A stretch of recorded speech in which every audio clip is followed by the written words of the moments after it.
kreditlarimiz yetarlicha hamma turidan bor kreditlarimiz. Mikroqarzdan tortib turib o'sha ijtimoiy kreditlar, asosiy hamma kreditlarimiz bor. Qaysi holatdagi ishlab chiqarishlaringga boshqa tushuntirish uchun xizmat ko'rsatishga hamma sohalar bo'yicha yo'nalishlarimiz bor. Mahalladan tashqari mahalla bizneslarimiz bor. Har mahallaga kafillik asosida chiqaryapmiz. Ta'lim kreditlarimiz bor. Mana bular boshlandi. Tadbirkorlikni rivojlantirish, yo'lga qo'yish qanaqadir maqsadlaringiz bo'ladigan bo'lsa, masalan, deylik 2 milliard, 3 milliardgacha beraveramiz. Şimdi o'zimizda hal qiladi, ularga bormaydi. 5 milliondan tashqari o'rtaga ularga o'tadi.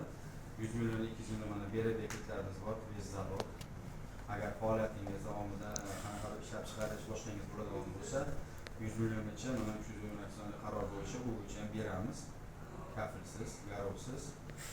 Faoliyatga yaxshi yo'nalishga qo'ysangiz, undan masalan keyin yana o'zingiz istagan summada kredit olishingiz mumkin bo'ladi. Unda bu sohaga qarab turib hammasi ishlab chiqarish, asosan ishlab chiqarish, xizmat ko'rsatish maqsad nima? Maqsad ishchi o'rin yaratish. Bitta tashkil qilib, qanaqadir masalan 100 million olasizmi, 50 million olasizmi? Bittami ishchi o'rin yaratsangiz, asosiy masala ishchi o'rin yaratish bo'yicha. Hozir davlat siyosati bu narsa shu ishchi o'rin yaratib turib, qaysi bir maqsadga kredit olib, qanaqa faoliyat yurishingizni qatnashib, faqat qonunda ta'minlanmagan barcha yo'nalishlarga biz kredit beramiz. Bo'ladi. 100 milliongacha beriladiganimiz bor. Nima olish mumkin? Ishlatyapman, xizmat ko'rsatish, ishlab chiqarish sohalariga beramiz. Chorvaga ishlatsa bo'ladimi? Chorvaga ham bor. Chorvaga ham bor. Shuna qilaydi, 200 million. 100 milliongacha beradiganimiz bor. Masalan, siz korxonangiz bo'ladigan bo'lsa, masalan, faoliyat 6 oygacha uzilish bo'lmasligi kerak bo'ladi. Uni tartibi shunaqa ekan, beraverlik. Masalan, 100 milliongacha olishingiz mumkin. Endi masalan, mana 28, 27, 29% kreditlarimiz bor. 1 million ishlab chiqarish aytaman, ishlab chiqarish, xizmat ko'rsatish hamma faoliyatda masalali bo'ladi.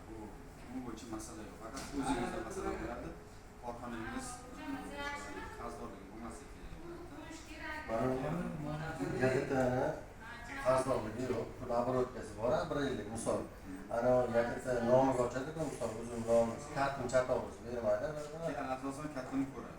Kartini ko'radi. Kartin toza bo'ladigan bo'lsa, bez problem 2 kun, 3 kun ichida kartingizni chiqarib beramiz.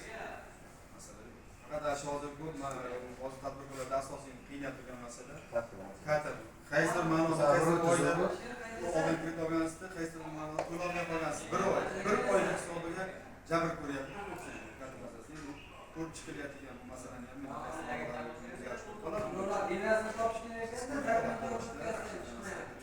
fermer xo'jaligi qarziga o'sha qilmaydimi yo'q?